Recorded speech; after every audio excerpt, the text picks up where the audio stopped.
April 1983. A German magazine announces it has acquired 62 volumes of Adolf Hitler's personal diaries, covering 13 years of the Third Reich. The price tag? Nearly $4 million. Within 2 weeks, the whole thing collapses into what historians would call the greatest media fraud of the 20th century. But here's the thing that makes this story truly bizarre. The man who sold these diaries to one of Europe's most prestigious magazines wasn't some criminal mastermind. He was a petty forger from East Germany who made the diaries by hand, aged them with tea, and smashed them with a hammer to make them look old. And the journalist who brought them to the world? He wasn't an investigative reporter exposing a scandal. He was a Nazi memorabilia collector who lived on Hermann Goering's yacht and threw parties for SS generals. This is the story of how greed, obsession, and the hunger for a historical scoop created one of journalism's darkest moments, and how two men, a forger and a reporter, nearly rewrote World War II history with some notebooks and a lot of nerve. Let's go back to 1973, Hamburg. Gerd Heidemann was a photojournalist for Stern, one of Germany's biggest weekly magazines. He'd covered 13 conflicts across Africa and the Middle East. He was known as tenacious, fearless, willing to go anywhere for a story. But he had a problem. He was a mediocre writer. His colleagues at Stern respected his determination, but not his prose. What Heidemann did have was an obsession, not with breaking news or investigative journalism, but with the Third Reich, specifically with collecting Nazi memorabilia.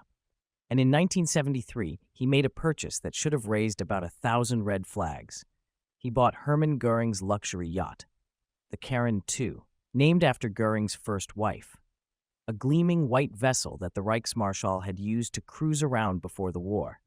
Heidemann paid 160,000 marks for it, roughly $90,000. Where did a magazine journalist get that kind of money? Nobody at Stern seemed to ask. He moored it in Hamburg and began restoring it to its former glory, complete with swastika flags and Nazi regalia. But here's where things get really strange. Heidemann didn't just buy the yacht as a historical curiosity. He started using it as a social hub for former Nazis. He began hosting parties on the Karen II. His guests included Karl Wolff, who had been Heinrich Himmler's chief of staff, Wilhelm Mohnke, an SS general who was one of the last people to see Hitler alive in the bunker. These weren't just casual acquaintances. Heidemann cultivated relationships with these men. He traveled to South America to interview Klaus Barbie, the Butcher of Lyon, a Gestapo chief wanted for war crimes. Heidemann recorded hours of conversations with him. He accumulated an enormous archive of Nazi documents, photos, recordings. His apartment in Hamburg was basically a shrine to the Third Reich. Now you might be thinking, how did Stern allow this? How did nobody at the magazine say, hey, maybe our reporter is getting a little too cozy with war criminals? The answer is complicated. Heidemann's connections gave him access to stories nobody else could get. Interviews, documents, scoops. In journalism, access is currency. And Heidemann had access to a world that was rapidly disappearing as the Nazi generation aged and died. So Stern looked the other way. Even when Heidemann started a 5-year affair with Etta Goering, Hermann Goering's daughter, even when he spent more time restoring the yacht than filing stories. Because they figured, eventually, he'd deliver something big. What nobody understood, including Heidemann himself, was that he'd crossed a line. He wasn't studying history anymore. He was living in it. He was romanticizing it. The yacht, the parties, the memorabilia, it wasn't research, it was identification. And that made him the perfect mark for what came next. A collector named Fritz Stiefel invites Heidemann to his home to see his collection of Nazi artifacts. Stiefel had been buying items from a dealer in Stuttgart who seemed to have access to an endless supply of rare Nazi documents, letters from Hitler, paintings supposedly done by Hitler himself. And then Stiefel shows Heidemann something that stops him cold. A diary, handwritten in Old German script, allegedly written by Adolf Hitler. Heidemann's brain probably short-circuited at that moment. A Hitler diary. Historians had always assumed Hitler never kept a diary. He was paranoid about documentation. He gave orders verbally. He burned papers. The idea that personal diaries existed, covering years of his life, intimate thoughts about the war, about his plans, about his private feelings, This would be the discovery of the century. Heidemann asks Stiefel where he got it. Stiefel gives him a name, Konrad Fischer, a dealer in Stuttgart. And here's where Heidemann should have asked more questions. But he doesn't, because he's already decided this is real. He wants it to be real. Let's talk about Konrad Fischer. Except his real name wasn't Fischer. It was Konrad Kujau. And he wasn't a respectable dealer. He was a forger, and not even a particularly sophisticated one. Kujau was born in 1938 in Lobau, a small town in eastern Germany. His parents were committed Nazis. After the war, they didn't change their views. They raised Kujau to idolize Hitler. As a teenager, Kujau began collecting Nazi memorabilia, stamps, coins, documents. He also began getting into trouble, small-time theft, fraud. By the 1960s, he had several convictions, but he also had a skill.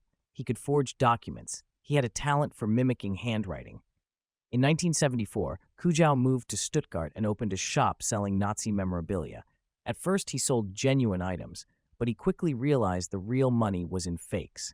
He started small, forged signatures on letters, then forged letters entirely, then paintings supposedly by Hitler, who had been a failed artist before becoming a dictator. Kujau's paintings were crude, but collectors didn't care. They wanted to own a piece of Hitler. The psychology of Nazi memorabilia collecting is fascinating and disturbing. These weren't historians or museums buying this stuff. These were private collectors, often with right-wing sympathies, who wanted to possess objects connected to the Reich. Kujau understood this. He understood that his customers wanted to believe, so he gave them what they wanted. By the late 1970s, Kujau had an idea. Why forge individual letters when he could forge an entire diary? He started experimenting. He bought old notebooks. He aged them with tea. He practiced writing in Old German script, the Süderland style that Hitler would have used. He made deliberate mistakes in spelling and grammar to match Hitler's known errors. He even developed a technique for making the books look weathered. He'd smash them with a hammer, splash them with water, leave them in the sun. The results were convincing enough for amateurs, and that's all he needed. Kujau created a backstory for the diaries. He claimed they'd been recovered from a plane crash in 1945. Near the end of the war, Hitler had supposedly sent his personal archives out of Berlin on a plane. The plane crashed in East Germany. The diaries survived. They'd been hidden in a barn for decades. Now, through his connections, Kujau had access to them. It was a story full of holes, but it had enough detail to sound plausible, and it appealed to a very specific fantasy that there was still hidden Nazi treasure out there, waiting to be discovered. Between 1978 and 1980, Kujau produced about 20 diary volumes. Each one covered a few months of Hitler's life between 1932 and 1945. He wrote them by hand, in Gothic script, copying passages from published Hitler speeches and memos, adding banal details about the weather and his health to make them feel authentic. He could produce one volume in a day if he worked fast. The content was deliberately boring. Hitler complaining about his digestion, Hitler making trivial observations about military strategy. Kujau understood that sensational content would attract skepticism. Mundane content would seem real. And he made one critical error. On the covers, he embossed the initials FH instead of AH. FH stood for Führer's headquarters in German. But anyone looking closely would notice the mistake. Nobody did. Kujau sold the first diaries to Fritz Stiefel for a few thousand marks each. Stiefel, who believed they were real, showed them to other collectors. Word spread, and eventually, word reached Gerd Heidemann. When Heidemann first met Kujau in 1980, he saw exactly what he wanted to see. A man with connections to the East German underground. A man who spoke vaguely about dangerous smuggling operations. A man who had access to historical treasures that had been hidden for 40 years. Kujau played the role perfectly. He never gave straight answers. He implied there was danger involved. He created urgency. He told Heidemann the diaries had to be moved quickly, quietly, because authorities in East Germany were closing in. Heidemann bought it completely. He went back to Stern and pitched the story. He told his editors that he'd found Hitler's diaries. He said a source in East Germany had them. He said they needed to act fast and pay a lot of money. And here's where you'd expect Stern to pump the brakes, to demand authentication. to bring in historians to verify the source. But they didn't, because Stern's editors had their own form of greed. They didn't want the money, they wanted the scoop. Imagine the headlines. Stern uncovers Hitler's secret diaries. Exclusive. No other magazine in the world would have this. The sales would be astronomical. The prestige would be immense. They'd make history. So they said yes. Between 1980 and 1983, Stern paid Heidemann 9.3 million marks to acquire the diaries. That's roughly $3.7 million. Heidemann claimed he was paying Kujow, his source. But here's the scam within the scam. Kujow was only getting about 2.5 million marks. Heidemann was pocketing the rest, at least 1.5 million marks, possibly much more. Where was the money going? Heidemann was living large. He bought new cars. He bought expensive jewelry for his wife. He bought more Nazi memorabilia, often from Kujow, who was selling him even more fakes. Heidemann renovated the yacht. He moved into a bigger apartment. He took expensive trips, and somehow, nobody at Stern noticed. Or maybe they didn't want to notice, because the diaries kept coming. This is the really insane part. As Stern kept paying, Kujow kept writing. The number of volumes grew, first 27, then 35, then 50, eventually 62 volumes. Kujow was producing them like a factory. He'd sit in his apartment in Stuttgart, chain-smoking, writing in Gothic script for hours. He later said he found it relaxing, therapeutic even. He was creating history, or rather, faking it, and getting rich doing it. By 1983, Kujow had made enough money to buy property and live comfortably.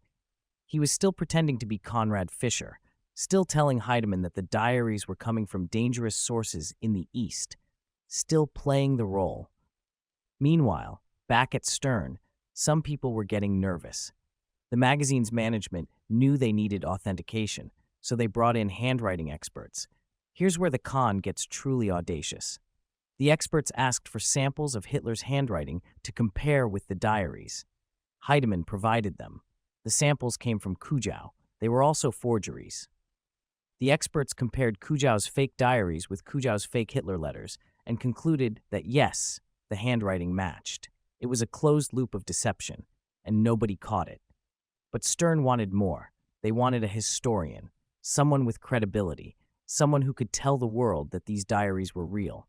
So they approached Hugh Trevor Roper, Lord Dacre as he was known by then. Trevor Roper was Britain's leading expert on Hitler and the Third Reich. He'd written The Last Days of Hitler, the definitive account of Hitler's final days in the bunker. He'd spent decades studying Nazi documents. If anyone could authenticate the diaries, it was him. Stern flew Trevor Roper to Switzerland in April 1983 and showed him the diaries. They gave him 2 days to examine them. 2 days.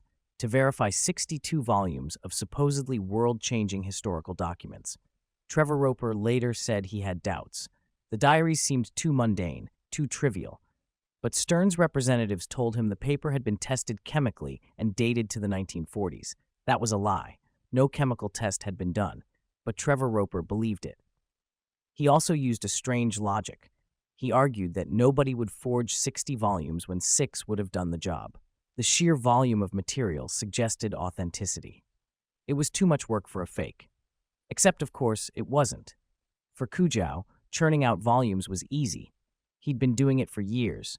Trevor Roper made his decision. He declared the diaries authentic. He told Stern they could go public. He told them that history would have to be rewritten. It was the biggest mistake of his career, and he would spend the rest of his life regretting it. April 22nd, 1983. Stern's publisher, Gruner Jahr, held a press conference in Hamburg to announce the discovery. The room was packed. Over 200 journalists, 27 television crews, cameras everywhere. The atmosphere was electric. Stern's editors stood at the front, flanked by stacks of black notebooks. They told the story. Hitler's diaries, 62 volumes, covering 1932 to 1945, authenticated by experts, exclusive to Stern, the greatest historical discovery of the century. Heidemann was there, posing for photos with the diaries, soaking in the moment. This was his triumph, his vindication. Except, in the back of the room, something strange happened. Hugh Trevor Roper stood up and said he now had doubts. Trevor Roper had been growing increasingly uneasy. After declaring the diaries authentic, he'd had time to think, to reconsider, to feel the weight of what he'd done. At the press conference, he shocked everyone by publicly wavering. He didn't say the diaries were fake, but he said he wasn't certain they were real. It was a disaster. Stern's editors were furious. How could their star expert flip-flop in front of the world's media? But the momentum was already rolling. Stern published a special edition on April 25th. The print runs sold out immediately. They printed 400,000 extra copies. Newsweek ran a cover story. The Sunday Times in London, owned by Rupert Murdoch, paid over £250,000 for serialization rights. Murdoch himself had been involved in the negotiations. He wanted this story. The media frenzy was global, but so was the skepticism. Historians who heard about the diaries were immediately suspicious. They knew Hitler hadn't kept a diary. They knew the backstory about the plane crash was shaky. They started asking questions. Where was the forensic analysis? Why hadn't German government archives been consulted? Why was Stern keeping the diaries secret instead of opening them to scholarly review? Within days, the cracks started showing. Journalists pointed out factual errors in the diaries, events that happened on different dates than recorded, phrases that didn't match Hitler's known speaking style, details that seemed wrong.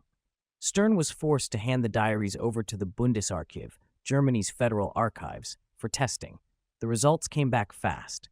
On May 6, 1983, less than 2 weeks after the announcement, the Bundesarchiv held a press conference. Their expert stood in front of the cameras and said the diaries were grotesquely superficial fakes. The paper contained chemicals not used until the 1950s.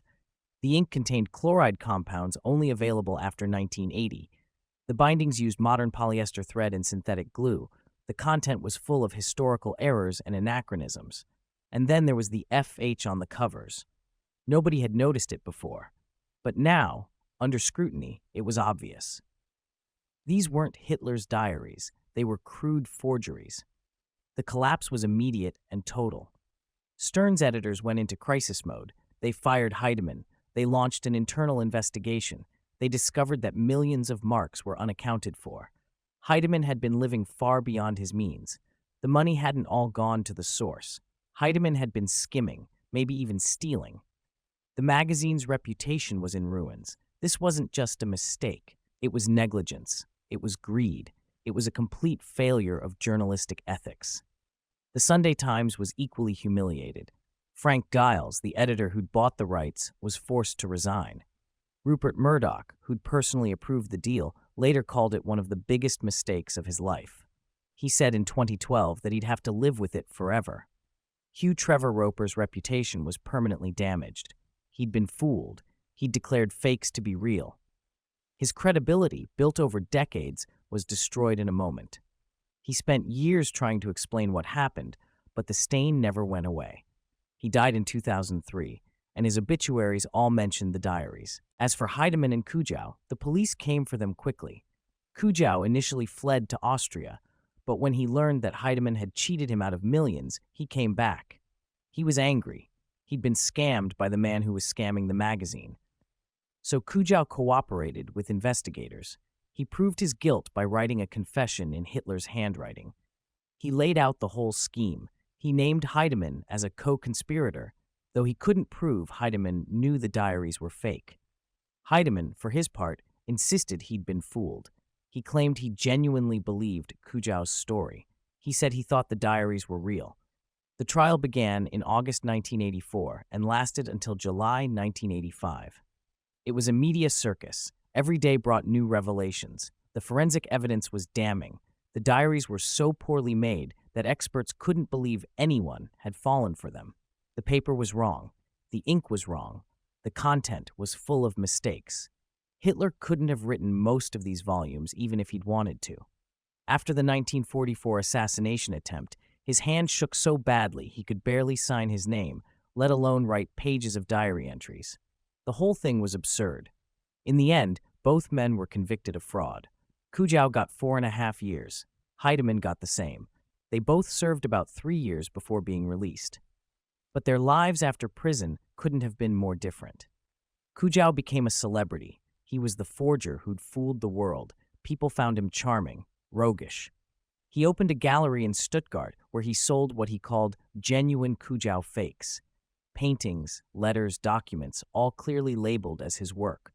Collectors paid tens of thousands of dollars for them. He did interviews, he appeared on talk shows, he made jokes about the whole affair. He died in 2000, relatively wealthy and somewhat famous.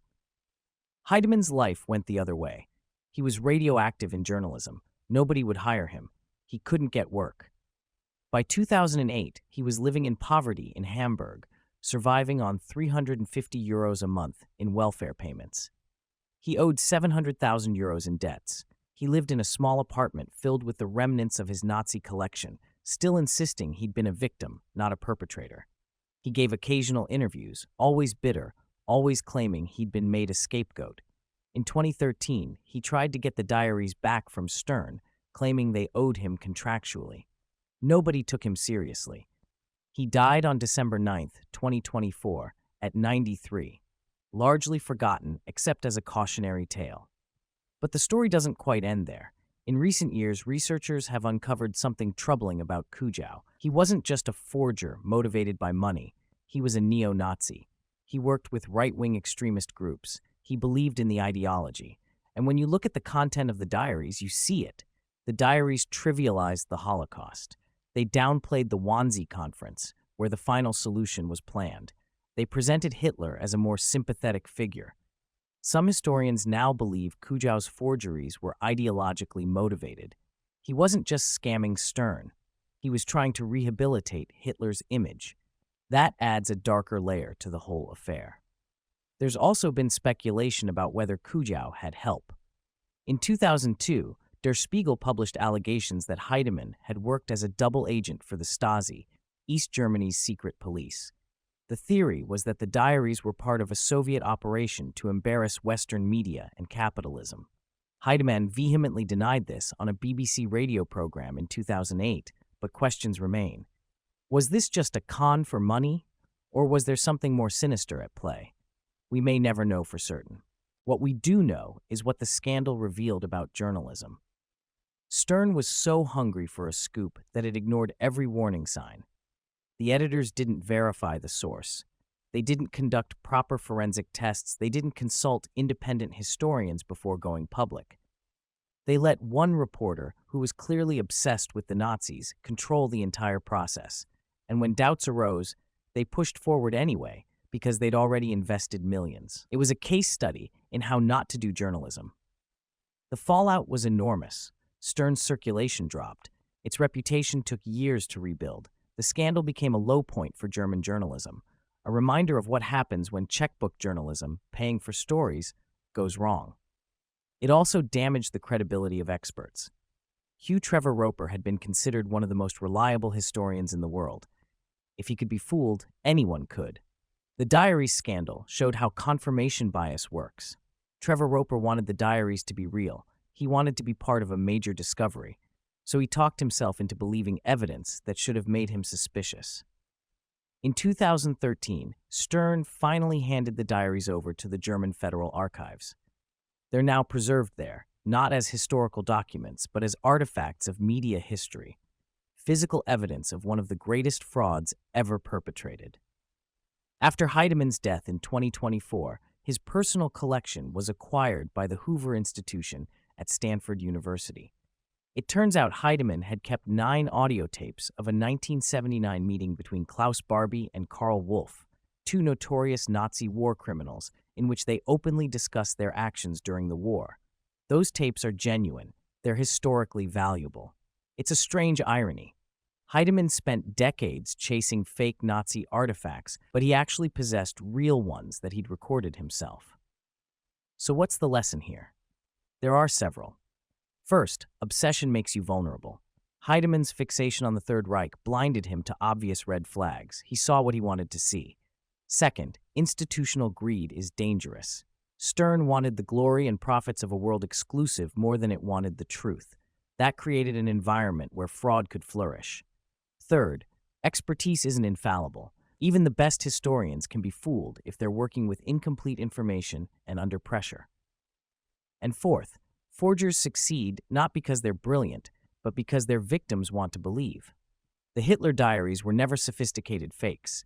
They were crude, obvious, full of errors, but they worked because everyone involved wanted them to be real. Kujau wanted the money.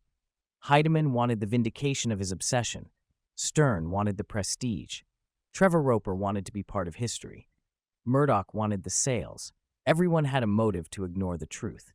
And that's how two men, a small-time forger and a Nazi-obsessed journalist, almost rewrote World War II history with some notebooks, tea stains, and a hammer. The really unsettling part? It almost worked. If Stern had been just a little more careful about the rollout, if they'd managed the media better, if they'd delayed the forensic testing, the diaries might have been accepted as real for months or even years. The fraud would have spread. Other publishers would have bought rights. Historians would have started incorporating the diaries into their work. By the time the truth came out, the damage would have been far worse. We got lucky. The hoax collapsed quickly. But it was close. Closer than most people realize. Today, in an age of deepfakes, misinformation, and AI-generated content, the Hitler Diaries scandal feels almost quaint.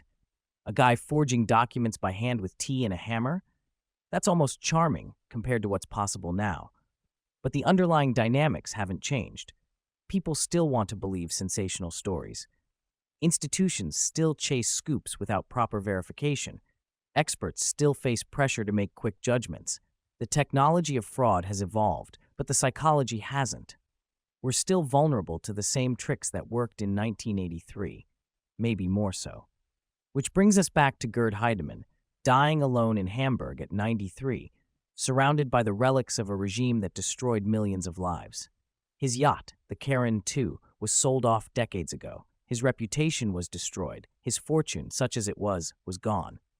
He spent his final years insisting he'd been a victim, that he'd believed in the diaries, that he'd been betrayed by Kujau and abandoned by Stern. Maybe that was true.